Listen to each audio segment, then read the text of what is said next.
श्री राम जय जय राम।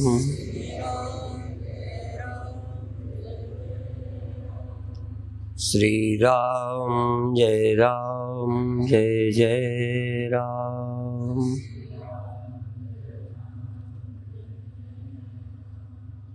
श्री राम जय जय राम।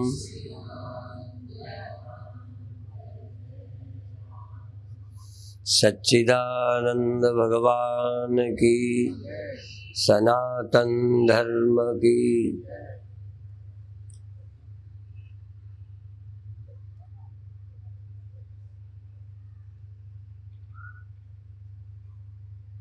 अभी अभी थोड़ी देर पहले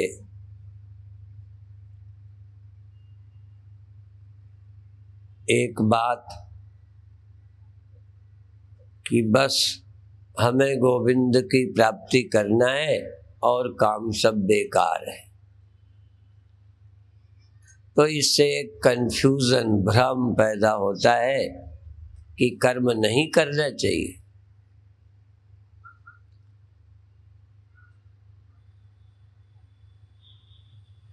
कर्म अमर होने के लिए नहीं करना चाहिए। कर्म से कोई अमृत की प्राप्ति नहीं कर सकता। कर्म तो आप छोड़ ही नहीं सकते। दूसरा, कर्म स्वर्ग जाने के लिए करना व्यर्थ है, क्योंकि वहां से भी लौट आएंगे। समय पास करना है। कोई आदमी सुख सुविधा की जगह रहे, अच्छी बात है, पर सुख सुविधाओं में भूल जाए अपने भविष्य को, ये अच्छा नहीं है। स्वर्ग सुख की जगह है।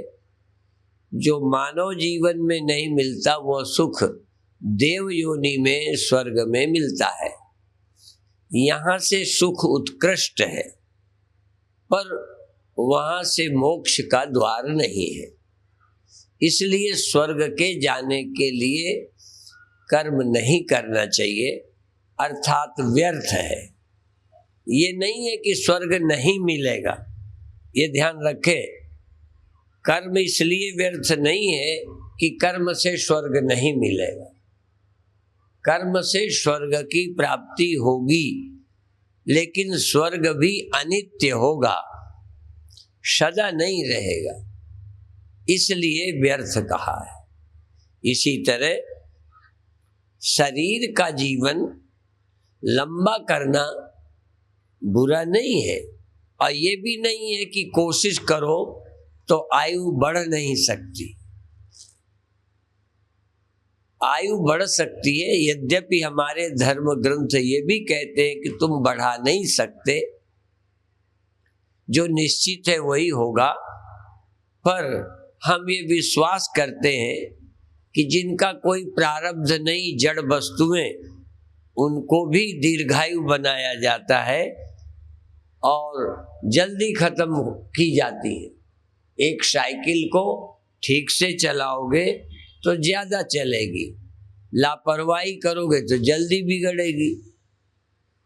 कार है, मकान है, शरीर भी इसी तरह है। यदि इसको ठीक से रखेंगे तो ज्यादा रहेगा, नहीं जल्दी जाएगा। पर जब कोई अमर होने के लिए वरदान मांगता है, तब लगता है ये बुद्धू है, इसको समझ नहीं है, क्योंकि अमर नहीं हो सकता। तो अमर होने के लिए कर्म व्यर्थ है। इसी तरह कर्म से सुख की प्राप्ति नहीं होती, ऐसा नहीं है, बल्कि हम कर्मजन्य सुख को रोज प्राप्त करते हैं। कर्मजन्य सुख हम रोज ले रहे हैं। बहुत कर्म हम सुख के लिए ही करते हैं। भोजन शरीर के निर्वाह के लिए भी करते हैं, पर ऐसा आदमी ढूंढना मुश्किल है जिसने सुख के लिए नहीं खाया हो। कई चीजें जरूरी नहीं है, पर सुख मिलता है इसलिए पी लेते हैं, खा लेते हैं, कर लेते हैं। उस कर्म का अन्य कोई प्रयोजन नहीं। जैसे कपड़ा पहनने का मर्यादा रखना, गर्मी सर्दी से बचना, ये आवश्यक है, पर क्या अच्छे लगने के लिए नहीं पहनते हो? ये जो दूसरी इच्छा है अच्छे लगने के लिए, फिर उससे अच्छे, फिर उससे अच्छे, फिर उससे अच्छे, यहां तक पहनते पहनते कम पहनना भी अच्छे लगने के लिए।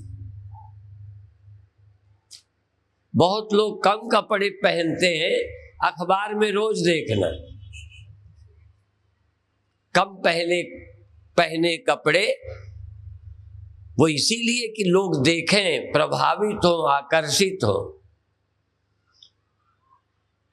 तो कर्म का प्रयोजन निर्वाह भी है और कर्म का प्रयोजन सुख भी है, पर जो सुख के लिए कर्म करते हैं वो अधिक कर्म के चक्कर में फंस जाते हैं, और कर्म और कर्म और सुख और सुख, अंत में शक्ति गंवा के, उम्र गंवा के, धन गंवा के दुखी होते। सुख की पूर्ति हो नहीं पाती, इसलिए कर्मजन्य सुख की आसक्ति छोड़ दो। जो नेचुरल कर्म से सुख मिलता है वो लो। जैसे खाते समय जो सुख है वो लोगे ही, पर खाने के सुख के लिए अधिक मत खाओ। खाने का सुख कौन छोड़ सकता है? खाने का तो मुझे भी सुख मिलता है, हमें स्वादिष्ट भोजन मिलता है। लोग हमसे पूछते ही कैसा लगा भोजन, तो हम कह देंगे बिल्कुल रद्दी। एक तो तुमको चोट लगेगी और मेरा झूठ होगा। यदि मुझे अच्छा लगा है तो कहूंगा अच्छा लगा, और अच्छा लगने का मतलब सुख मिला। तो सुख मिलता है, सुख मिलना बुरा नहीं है, पर सुख के लिए पागल हो जाना, हित का ख्याल न रहना, ये गलत है। ऐसे ही शरीर को ठीक रखना, पर इतना ठीक रखते रखते फिर बूढ़ा होने को मन राजी ही ना हो, शीशा देख देख के और दुखी होता रहे, फिर बाल काले करता रहे।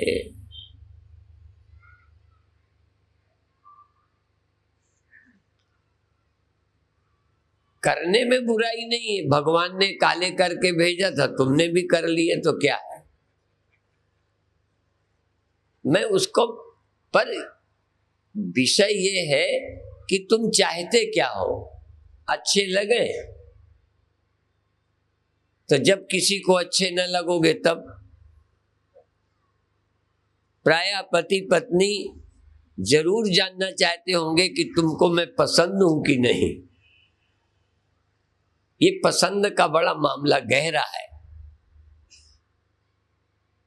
हमें भी लगता है कि हम तुम्हें पसंद आए, पसंद का हेतु अलग है। सत्संग के प्रवचन अच्छा लगा कि नहीं। अभी स्वामी जी कह रहे थे ना, क्या कह रहे थे कि मैं अच्छा बोलता हूं, माने भगवान अच्छे हैं तो भगवान की कथा खराब कैसे हो जाएगी।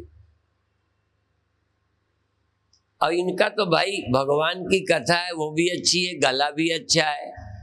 हमारा तो गला अच्छा नहीं, तब भी हमें लगता है हम कथा अच्छी करते हैं। हमारे कथा का मतलब हम परमात्मा की चर्चा पूरी ईमानदारी से सच्ची करते हैं। हमें भी ये है कि हम सही सही कथा करते हैं। अच्छी का मतलब सही, जैसा परमात्मा है वैसा ही कहते हैं तो हमें अच्छी लगती, सत्य बोलकर भी खुशी होती। विषय ये है कि अब हम तो कथा अच्छी करते हैं पर सबको अच्छी नहीं लगती। हमें पता है कई लोग किसी की कथा में तो बैठे रहते हैं, हमारी कथा में उठ जाते हैं। अभी माताएं कह रही हैं नहीं, वो तो तुम बहुत जगह, मैं झूठ नहीं कहता, व्यास गद्दी से बैठ के बोलता हूं, एक सभा में खड़े हो गया, कहता इनका बंद करा दो, और वो जिनका भजन हो रहा था उन्हीं का फिर कराओ। तो क्या करें, अपन डूब के मर जाएं?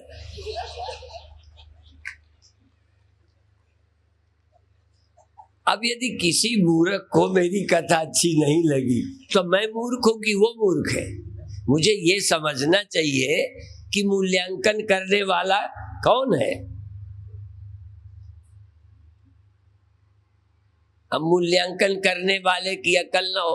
अब मूल्यांकन करने वाले तो लव मैरिज करते, 6 महीने में तलाक करते, उनकी अकल का क्या हम भरोसा करें? जिनकी पसंद का स्तर कोई नहीं है, चाहे वो पत्नी पति की पसंद का हो, चाहे गुरु की या कथा की पसंद का हो, चाहे भोजन की पसंद का, ऐसा भोजन पसंद करेंगे हॉस्पिटल पड़े रहेंगे। पसंद का क्या मूल्य है? पर हम भी पसंद का करते हैं, पर पसंद में हित का ख्याल बना रहेगा।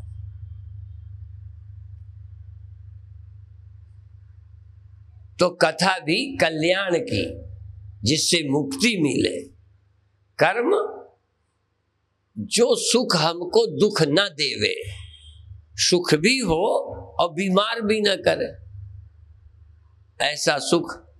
ऐसे कपड़े जो रोड में ज्यादा छेड़छाड़ भी ना हो। अब ऐसे पहन के जाओ, यद्यपि हम इसके पक्षधर नहीं हैं कि तुम अच्छे कपड़े पहन के निकले तो लड़के छेड़ें, ये उनकी बदतमीजी है। लेकिन आखिर वो कहेंगे हमारा भी मन है। तुम ज्यादा सज धज के चलोगे तो लोगों का मन खराब होगा।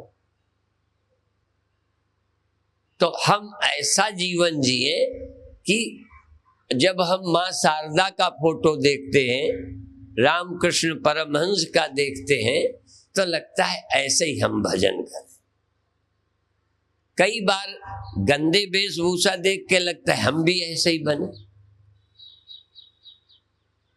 तो हमको गलत प्रेरणा मिले, ऐसा न वेश धारण करें, न ऐसा काम करें, हम रास्ता बनावें। इसीलिए बोलते हैं महाजनों एन गतः सपंथा। जहां से, जिस मार्ग से, जिस पद्धति से, जिस ढंग से महापुरुष जीते हैं, उसी रास्ते से हम चलें। हम कोशिश करें हम स्वयं अच्छे रास्ते पर चलें, और अच्छे रास्ते में चलें जिससे दूसरों को भी मार्ग दिखाई दे। यदि अच्छे रास्ते में चलकर तुम दुखी रहो और कोई बुरे रास्ते में चलने वाला सुखी दिखेगा, तो तुम बुरे रास्ते का चयन करोगे। कई बार बेईमान जब सफल हो जाता है तो ईमानदार बेईमान बनने लगते हैं। यदि बेईमानों की दुर्दशा दिखाई पड़े तो आप कहोगे भैया हम उस रास्ते ना चलेंगे। कभी कभी हमको गलत लोग ज्यादा सुखी नजर आते हैं, क्योंकि ऊपर का सब टिप टाप दिखता है, भीतर का नहीं दिखता। तो एक बार स्वामी राम ने कहा, किसी ने उनसे कहा कि आप साधु हो, आप ऐसे क्यों रहते हो, आनंद में मस्त। और विदेश में तो दूसरे कपड़े पहन के भी गए थे। विवेकानंद को तो कहने क्या है, राजकुमार की तरह साफा बांधे जाते रहते। इन लोगों से किसी ने पूछा कि आप साधु हो, ऐसे क्यों रहते हो? कहने लगे यदि साधु हो के मैं दुखी रहूं, गरीब लगूं, पिछड़ा लगूं, तो लोग इस मार्ग का त्याग कर देंगे। इसलिए मैं ऐसे रहता हूं कि इस मार्ग पर लोग चलें।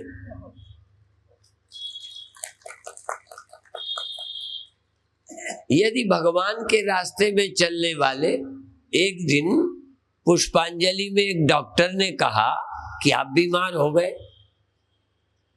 हमसे पूछता है, तो मैं उत्तर दूं इसके पहले खुद ही दे लिया कि हम डॉक्टर हैं, हम भी बीमार हो जाते हैं। वैसे तो मेरा उत्तर था कि मैं नहीं बीमार होता, मेरे चेले मुझे बीमार करते हैं। खैर, पर एक बात है, भगवान का भक्त गिड़गिड़ाता नहीं फिरता, चिंता नहीं करता, दुखी नहीं होता। ये नहीं है कि कष्ट नहीं होता, कि बीमार नहीं होता, कि शारीरिक मृत्यु नहीं होती। वो उसका जीवन शरीर नहीं है, वो भगवान का भक्त है। अब भगवान का भक्त देह थोड़ी होता है, देह तो भक्ति के समय भी साधन है, पर शरीर भगत थोड़ा होता है। शरीर चोर नहीं होता, शरीर से चोरी की जाती है। शरीर कुछ नहीं है, शरीर हिंदू नहीं होता, हिंदू हमारा मन होता है। और जब हमारा मन हिंदू होता है तो शरीर हिंदू की तरह काम करने को मजबूर हो जाता है। भगवान का जब भगत होता है जीव, तो शरीर भी पूजा करता है, हाथ जोड़ता है, प्रार्थना बोलता है। ये तो मशीन है। अब मैं लाउड स्पीकर से मैं बोलता हूं, अब कोई लाउड स्पीकर से कहे कि तुम बहुत अच्छा बोलते हो, तो लाउड स्पीकर बोलता है। अब लाउड स्पीकर शब्द ही बड़ा अच्छा है। हिंदी में बोलेंगे, संस्कृत में, हिंदी में ध्वनि विस्तारक यंत्र, ध्वनि का विस्तार करता है। ये भी वही है, लाउड स्पीकर। मैं हूं स्पीकर, मैं स्पीकर हूं, ये स्पीकर नहीं है। ये मेरी आवाज को लाउड करता है, ये लाउड स्पीकर है। तो भक्त तो मैं हूं, मैं कौन हूं? मैं कौन हूं? ये तो मेरा साधन है, ये यंत्र है, और इसमें बैठकर मैं काम करता हूं। या ये भोगायतन है, इसमें बैठकर मैं सुख भोगता हूं। देह नहीं भोगता, मैं भोगता हूं। आनंद मुझे मिलता है, प्रार्थना का, भक्ति का भी सुख मुझे मिलता है। पर देखो, जो भी सुख मिलता है वो जाता है, ध्यान रखना। शरीर के होने का सुख मिलता है, मैं जी रहा हूं, मुझे सुख मिलता है। पर ध्यान रखो, शरीर के जीवन में मृत्यु मिलती है, शरीर का जीवन छोड़ना पड़ता है। अभी अभी बहुत अच्छे राम का वियोग मुझे सहन नहीं है। हाँ, मैं संसार का वियोग स्वीकार है। अब देखो, वो तो देह का भी वियोग, जीते जी तो नहीं है शरीर, देह का वियोग होगा। देह के वियोग को यदि मृत्यु कहते हैं, तो परमात्मा के वियोग को बार बार मृत्यु कहेंगे। परमात्मा के वियोग से बार बार अपनी वैयक्तिक सत्ता उससे भिन्न मानकर बार बार जन्म मरण का अनुभव होता है। इसलिए राम का वियोग, परमात्मा से मेरा वियोग नहीं है, परमात्मा से अलग नहीं हूं। इसीलिए किसी ने कहा, या शायद कबीर साहब ने, राम मरे तो हम मरिए। क्या मतलब हुआ इसका? इसका मतलब मैं और राम दो नहीं है। राम मरेंगे तो मैं मरूंगा। जो राम से अलग हैं वो मरेंगे, राम चाहे मरे चाहे ना मरे। ध्यान रखो, जो राम से अलग हैं उनकी मृत्यु हो सकती है, और जो राम से अलग नहीं है तो न राम मरेंगे न हम मरेंगे। इसलिए राम से अभिन्नता का बोध, भगवान से मैं भिन्न नहीं हूं। कल भी चर्चा की थी, ये मैं नाम की वस्तु परमात्मा से अलग नहीं है। इसीलिए नवे गुरु जी ने कहा भगवान के लिए, परमात्मा के लिए, कि वो तेरे संग रहता है। यूं तो वो सबके संग है, परमात्मा सबके संग है, मेरे ही नहीं। परमात्मा तो जड़ वस्तुओं के भी संग रहता है, पर जड़ वस्तुओं को परमात्मा के होने का लाभ हानि नहीं मालूम। देखो, किसी दीवाल को परमात्मा के होने का लाभ और उसके न होने का नुकसान समझ में नहीं आता। मनुष्य को भगवान होने का लाभ मालूम पड़ता है, और ज्ञानी भगवान के भक्त भगवान के होने का आनंद लेते हैं। और आनंद ही नहीं लेते, भगवान का आनंद भी लेते हैं, मृत्यु से भी छूट जाते हैं। संसार का शरीर से आनंद लेने वाले आनंद भी गंवाते हैं। ये देह जो साबुन की बट्टी है, ये भी लेते लेते, कपड़ा धोते धोते साबुन की बट्टी तो और बढ़ जाती है। आनंद लेते लेते आनंद तो गया ही, आनंद लेते लेते शरीर की क्षमता भी गई। इसलिए भगवान का जो आनंद लेना है, इसलिए उस आनंद के पक्ष में है, इस आनंद के विरोध में है। मिलता है तो आने दो, पर इसके लिए समय बर्बाद मत करो। यदि इसमें आप समय लगाओगे तो मृत्यु को प्राप्त होगे, उसके स्मरण का आनंद लोगे तो आनंद भी मिला, और उससे मैं की अभिन्नता, मैं और वह एक, और उसके लिए बाहर के उपकरण नहीं चाहिए। इसलिए जब इंद्रियां अक्षम होंगी तब हम उसका आनंद लेंगे। मैं अक्सर ये भी कहा करता हूं कि जो वृद्धावस्था में आनंदित हैं, निश्चित है कि वो भगवान के भक्त हैं। क्यों? वृद्धावस्था में और क्या लोगे? खाने का सामर्थ्य कम हो गई, भोगने की सामर्थ्य कम हो गई, काम करने का जो सुख लेते थे, खेलने का, कूदने का, नाचने का, दौड़ने का, उसके लायक रहे नहीं। और ज्यों ज्यों शरीर अक्षम होता है, त्यों त्यों भगवान का भक्त भगवान के सुख में लीन होता है।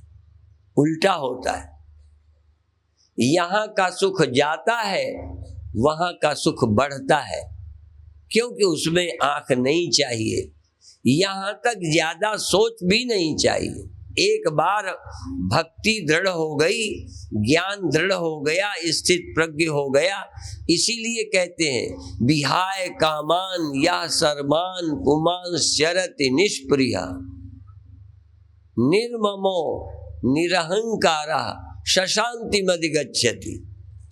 और भी विहाय कामान या सर्वान पुमान शरति निष्प्रिया निर्ममो निरहंकारा। न मैं है देह में, न मेरा है जगत में।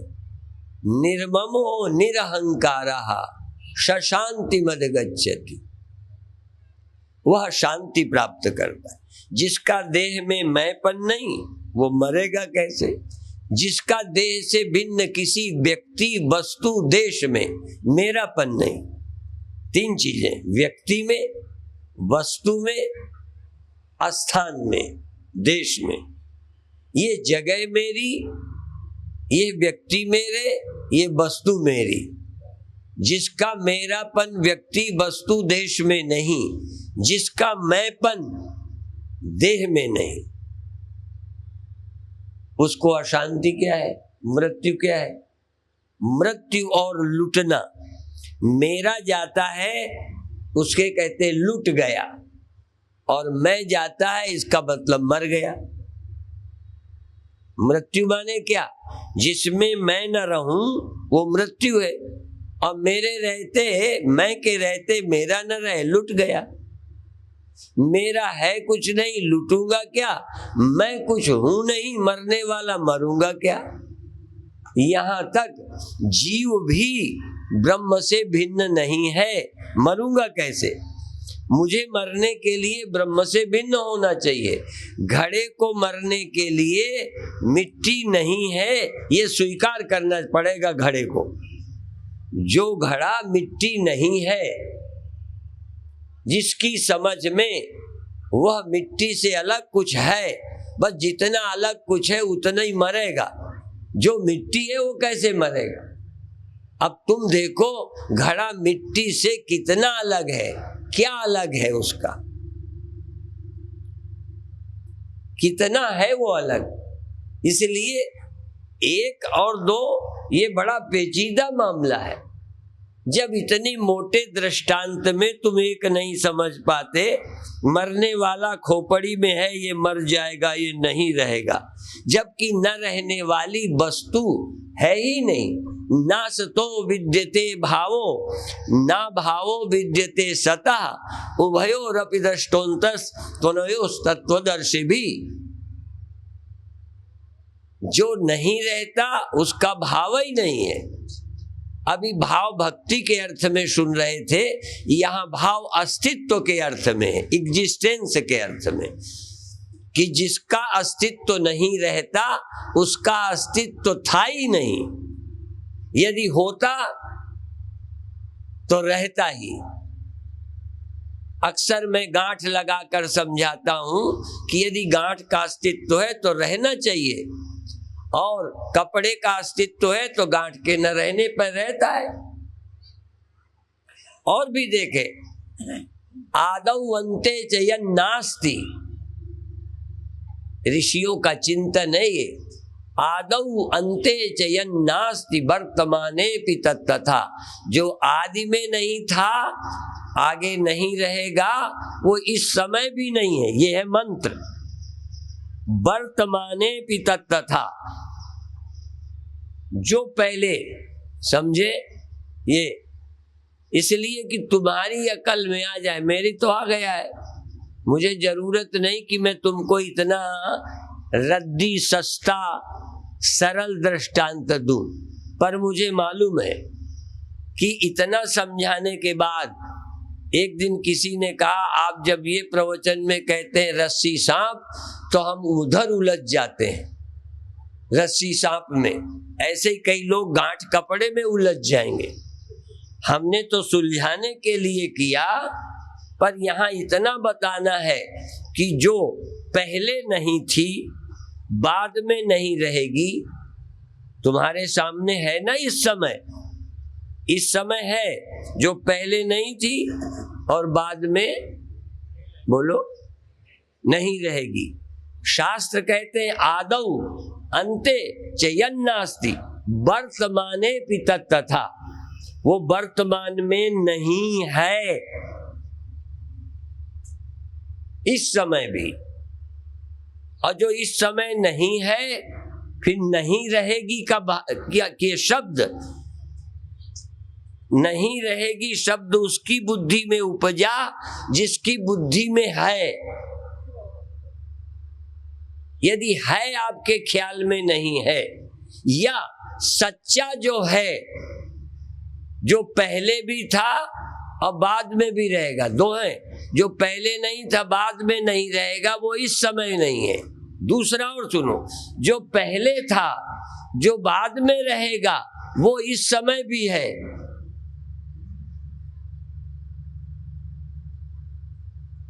तुम्हें इस समय ब्रह्म मिलता नहीं है, तुम्हें मरने के बाद मिलेगा। मूर्ख गांठ है या मूर्ख व्यक्ति है जो कहेगा गांठ कपड़े को मिल जाएगी। कब? अब मिल गई। गांठ कपड़े को मिल जाएगी मरने के बाद। ये बच्चों की समझ है, मूर्ख भी समझेगा कि अब गांठ नहीं रही, कपड़े को मिल गई। मर जाने पर जिन्हें भगवान मिलता है वो महामूर्ख है।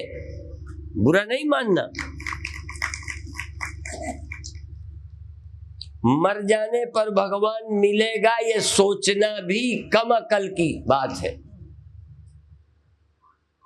जो सदा मिला ही है, इस समय भी है, सिर्फ तुम्हारी नजर, तुम्हारा ध्यान उस सत्य पे नहीं है। परमात्मा का पता न होना ही बिछुड़ना है, और कोई नहीं। बिछुड़ने का और कोई उपाय नहीं।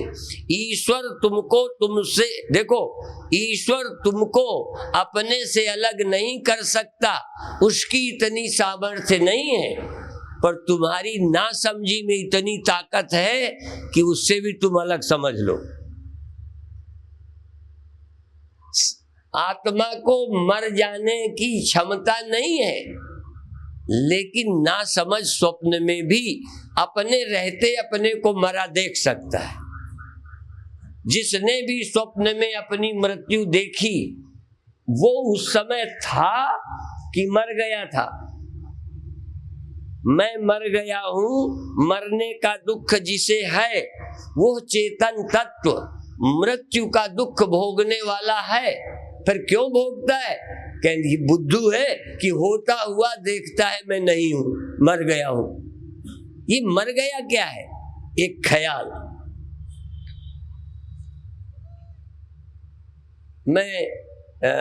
मेरी कथा को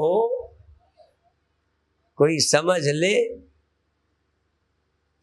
तो फिर फिर देखो, भूख लगेगी, प्यास लगेगी, ठंडी लगेगी, गर्मी लगेगी, ये तो लगती रहती थी, जानवरों को भी लगती थी, साधु को भी लगेगी। नहीं, ऐसे साधु ढूंढ के लाना जिन्हें न लगती हो। जैनियों को भी लगती है, हमसे थोड़ी कम लगती।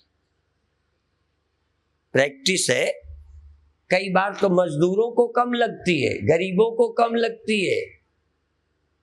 हमसे कम गर्मी सर्दी, हमसे कम तकलीफ गांव वालों को होती है। हम साधुओं के ज्यादा तकलीफ अनुभव करते। हम कोई बड़े वो नहीं है, बड़े तितिक्षु नहीं है, हम तो बड़े ठाठ से रहते हैं। फिर भी समझ का एक आनंद है। यदि भाव का एक अपना आनंद है, भक्ति का एक अपना सुख है, रस है, तो ये भी बता दूं, इस ब्रह्म की समझ का एक अपना सुख है कि काल भी उस सुख को, उस समझ को मिटा नहीं सकता। त्रिकाल अबाधित्वम सत्यत्वम, सत्य है त्रिकाल अबाधित।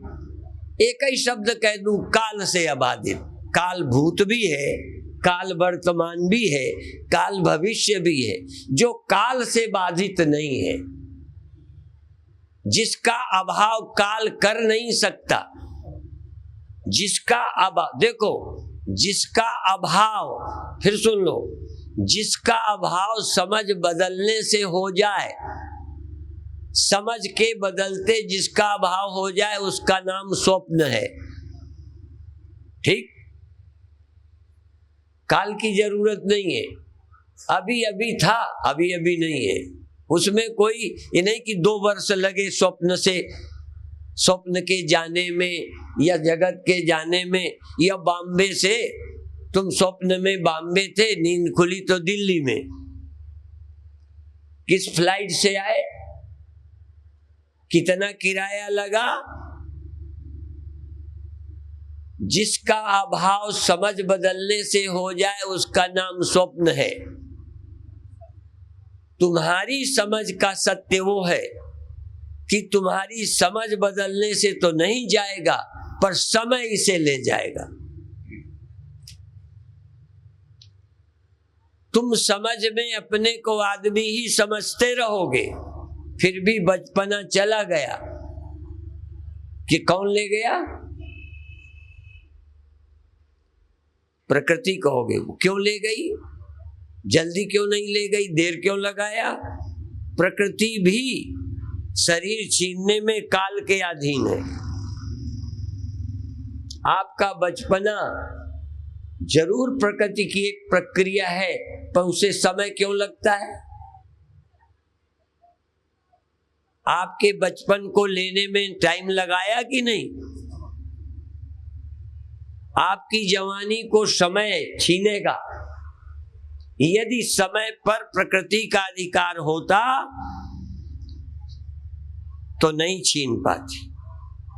प्रकृति छीनने न देती, पर प्रकृति का रचा देह समय ने छीन लिया। जवानी छीन ली, बुढ़ापा छीन लिया, देह तुम्हारा छीन लेगा समय। ठीक है, तो जिसको समय छीन ले, तुम मानते रहो मैं, समय छीन लेगा। अब एक बात और कहना चाहता हूं, जिसको समय नहीं छीन पाता उसका नाम सत्य है। जो समझ से चला जाए स्वप्न, जिसको समय खत्म कर दे जगत, जिसको कोई खत्म समय न कर सके, उसका नाम परमेश्वर है। और जिसको समय नहीं खत्म करता, ऐसा परमेश्वर जिसको मिल गया है, वो ब्रह्मज्ञानी है। जागृत अवस्था नहीं, जागृत अवस्था मिली छिन जाएगी, ये देह मिला छिन जाएगा। इसे मिला हुआ जो मानता है वो जिसको हमारे गुरुओं ने कहा बादर की जैसी छाई, बादर की छाई आई, हमें लगा हमें छाया मिल गई। मिली मिली नहीं, वो तो जा रही है, जाते में तेरे को मिली हुई दिखती है। जा रही है कि रुकी हुई है? दिन मिला हुआ है, कितनी देर रहा तेरे पास? एक सेकंड नहीं रुका, जा रहा है। वो जाते में इतना टाइम, जब कोई बहुत बड़ी भीड़ जाती है ना, तो आपको बहुत देर शोभा यात्रा जाती दिखाई पड़ी। वो जाती थी कि ठहरी थी? जाती हुई भी तुम्हें देर तक दिखती रही, तुमने ठहरने का भ्रम हो गया। शरीर ठहरने का भ्रम है। ये बादल की जैसी छाई है, जा रही है, पर थोड़ी देर तुम्हें दिखाई पड़ती रही तो समझते मेरी है। जो समय छीन लेता है वह है संसार, और जिसको समय छीन नहीं पाता। फिर और एक बात हो, दो चीजें अक्षर हैं, इसलिए एक को परम अक्षर कहते हैं। कूटस्थोक्षर उच्यते उत्तमा पुरुषस्त्वन्यः। जिसको समय नष्ट नहीं करता, दो है, एक परमात्मा है, एक प्रकृति है। कृति नहीं, सृष्टि नहीं, इस सृष्टि का कारण वह भी अक्षर है। सृष्टि का कारण उसको काल खत्म नहीं करता। फिर सुन लो, ये महामंत्र है। यदि सृष्टि पैदा करने वाले कारण अव्याकृत माया, अज्ञान, यदि उसको समय नष्ट कर देता तो काल मेरा मुक्तिदायी बन जाता।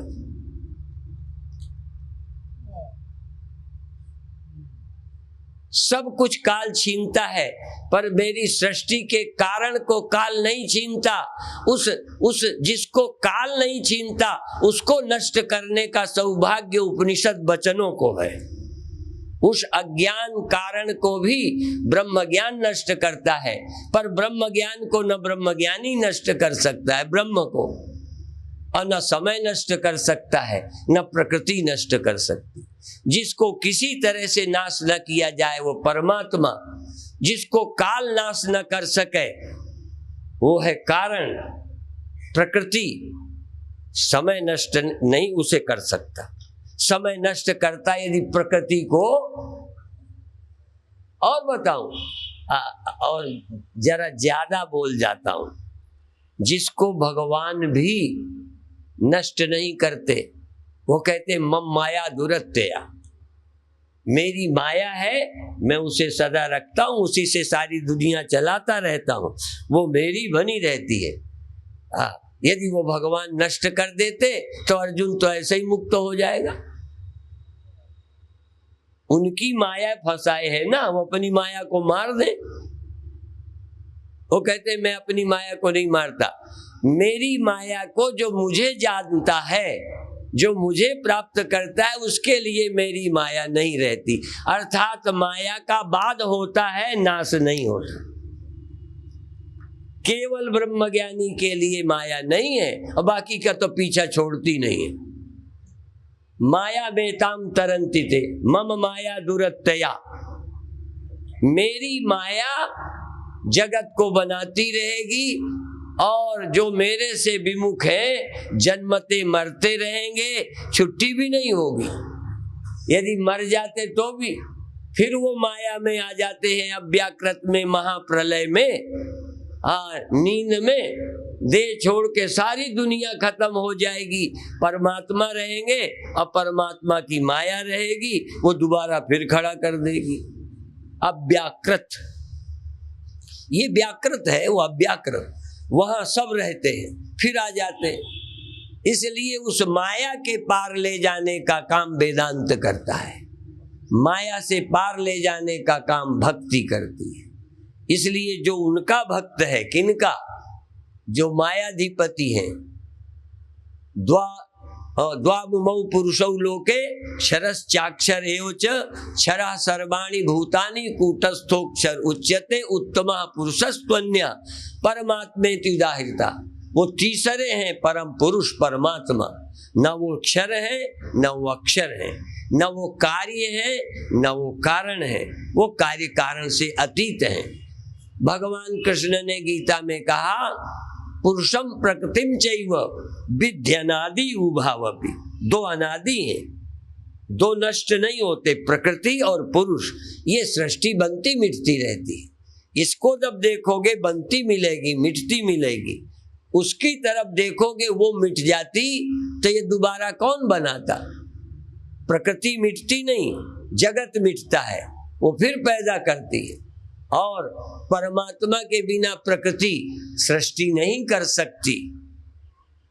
उसकी इच्छा से, उसकी सत्ता से ये माया काम करती। तो परमात्मा को माया नहीं फंसाती, वो गुणातीत हैं, वो गुणों के आश्रय हैं, प्रकृति के आश्रय हैं, सृष्टि के आश्रय हैं, सर्वाधिष्ठान है। आप चूंकि अभी व्यक्ति हो, देह मानते हो, फिर जीव मानते हो, फिर कारण में लय हो जाते हो, फिर आ जाते हो, आप उस गुणातीत परमात्मा की शरण नहीं जाते हो। इसलिए बहुत लोग निर्गुणोपासना करते हैं। सगुणोपासना से भक्ति मिलती है और जन्म लेते हुए भी मुक्ति का अनुभव होता है, मुक्त रहकर जन्म लेते हैं, पर निर्गुणोपासक जन्म नहीं लेते, ऐसा मानते। इसीलिए असल में ज्ञानियों को भक्ति का दुश्मन क्यों कह दिया है, उसका हेतु है, क्योंकि न जन्म लोगे तो भक्ति गई, जन्म लोगे तो ही तो भक्ति है। इसलिए जय जो निजन महु कर्म बस तहाँ राम पद अनुराग हूं। यदि भक्ति जिंदा रखना है तो सृष्टि जिंदा रखनी होगी, जन्म रखना पड़ेगा, फिर उसकी भक्ति करोगे। चाहे आप कैसे करो, करने के लिए मन चाहिए, देह चाहिए, उसकी याद के लिए। पर हम भक्त नहीं है, ऐसा नहीं है, भक्त, पर भक्ति के दुश्मन इसलिए है कि न जन्म लोगे तो सुमिरन क्या करोगे।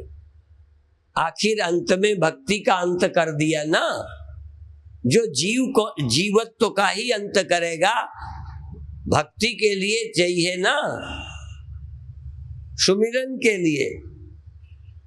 और तो छोड़ो, अभी भी जब तक मेरा देह है, जब तक मन है, जब तक मैं देह जागृत आदि में आता हूं, तभी मुझे कुछ दुख होते हैं, तभी मुझे याद करनी पड़ती है, सुमिरन करना पड़ता है मुझे। अब मैंने कहा था शंकर भगवान को भी कभी कभी जरूरत पड़ गई, जो भी देहधारी है, जो भी देह में आता है, जिसको देह के सुख दुख आदि कभी होंगे, संसार सताने लगेगा, उसे माया से परे मायातीत परमात्मा की स्मृति याद करनी ही पड़ेगी। बिना याद के मृत्यु है, जन्म है, नानत्व है। देह नाना नहीं, जीव नाना है। इसलिए जड़ जड़ का भेद, जीव जीव का भेद, जीव जड़ का भेद, ये भेद है। लेकिन ये भेद भ्रांति है। भेद तो है पर भेद प्रातिभाषिक है। भेद माया मात्र है। माया मात्रमिदं द्वैतम अद्वैतम परमार्थतः। इसलिए आप इस चिंतन का आनंद लो। अब देखो, अंत में फिर बता दूं, ब्रह्म ज्ञान का सुख, ब्रह्म ज्ञान की शांति, ब्रह्म ज्ञान की निश्चिंतता हमें है। लेकिन सब कुछ अभी है। शरीर है, भूख है, प्यास है, प्रवचन है, समय पर आना है। यदि जाम लग जाता तो तुम्हें तो होती तुमसे ज्यादा बेचैनी मुझे होती। अब देखो, ट्रेन लेट होती है, हाँ, ट्रेन लेट होती है तो लगता है प्रोग्राम में नहीं पहुंचेंगे। ठीक है, तुमसे ज्यादा मुझे चिंता है, पर तुम्हें चिंता ही है और नींद है, और चिंता है, नींद है। हमको निश्चिंत परम तत्व, अचिंत्य परम तत्व भी मालूम है, इसलिए चिंता भी करते हैं, सब जिम्मेदारी समझते हैं और सबसे परे भी है। हाँ, वो खली के भीतर भी है और चोट के बाहर भी है।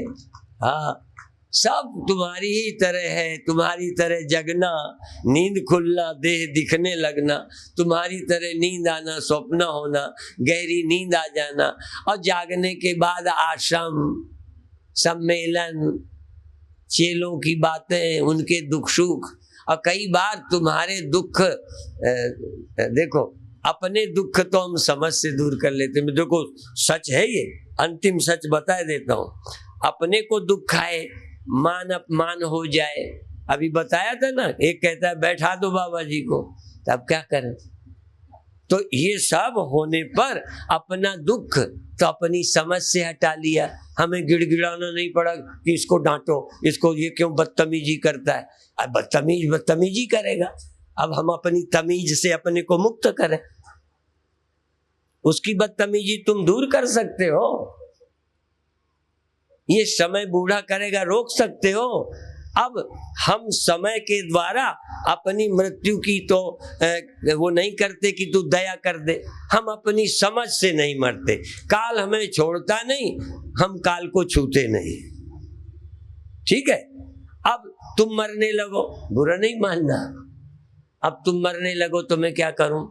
अब हाथ भी रख दूंगा, स्वामी जी कुछ कह दो, गाय का वो पूंछ पकड़ा दो, गंगा जल सब डलवा दूंगा, अब क्या करूं?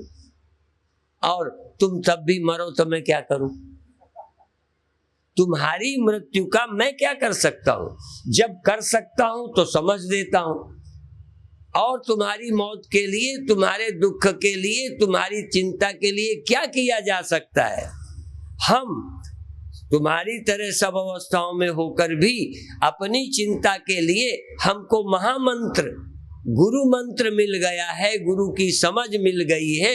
उस समझ से हम इस दुनिया के दुखों को पार कर जाते हैं, चिंताओं को पार करते हैं, आती हैं, पार करते हैं। सृष्टि क्या है, मैं कौन हूं, पार हो जाते हैं। अब तुमको जब मरने लगोगे, बुरा नहीं मानो, तो मैं अस्पताल में खड़ा भी हूं तो क्या करूंगा? यही कहूंगा, भगवान की याद करो। तुम कहोगे याद से भी दुख नहीं जाता, क्योंकि याद करना आता ही नहीं, याद करना सीखा नहीं। भगवान की याद और दुख नहीं जाए, भगवान की याद और मृत्यु रह जाए। परीक्षित का क्या हुआ है?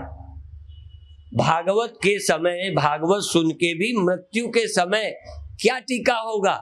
भागवत का सुना सार, यदि वो नहीं है तो परीक्षित को कौन बचा सकता है? यही मैं कहना चाहता हूं।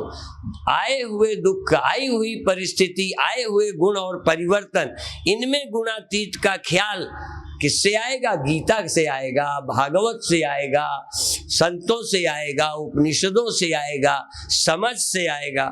जब मेरी मृत्यु होगी तो उस समय मैं कौन हूं ये याद कौन करेगा? तुम कर दोगे मेरे बदले।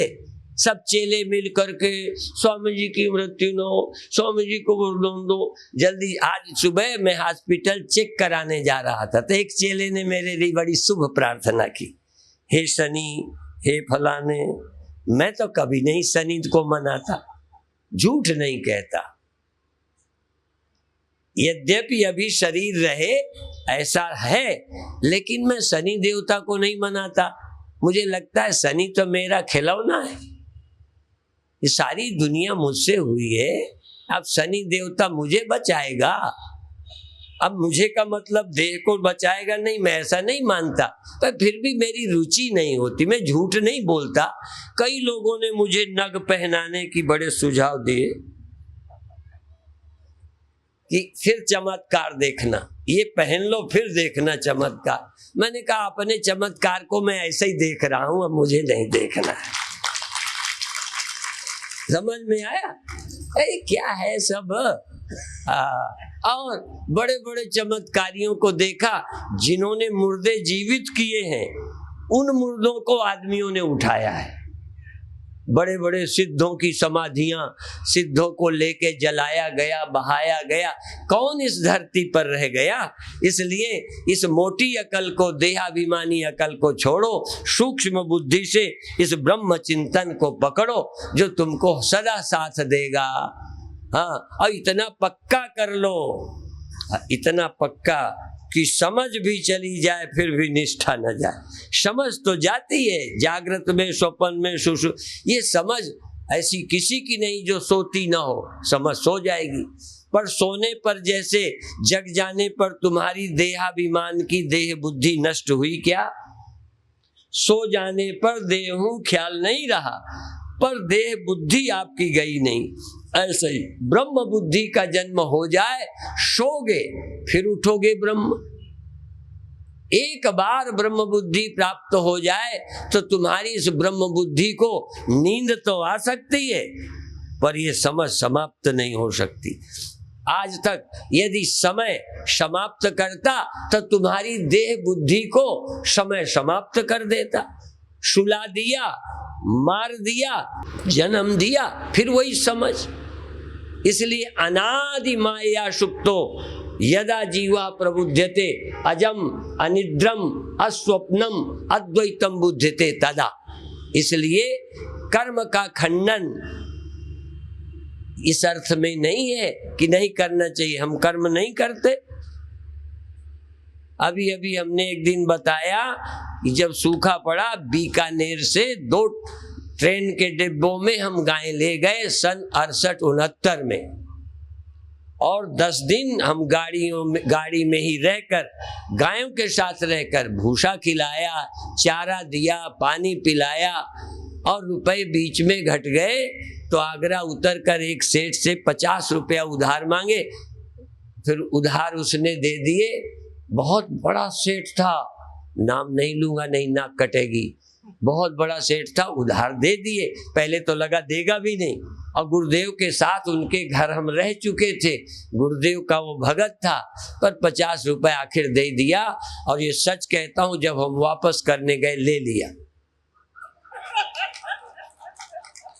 इतनी हिम्मत नहीं पड़ी कि गायों के लिए था। ऐसे ऐसे दानी लोग हैं, हम सब दुनिया से जानते हैं, लेकिन क्या करें, सेठ की हत्या कर दें। इसलिए ये दुनिया जैसी है ऐसी है। तुम मुक्त हो सको तो मुक्त हो जाओ।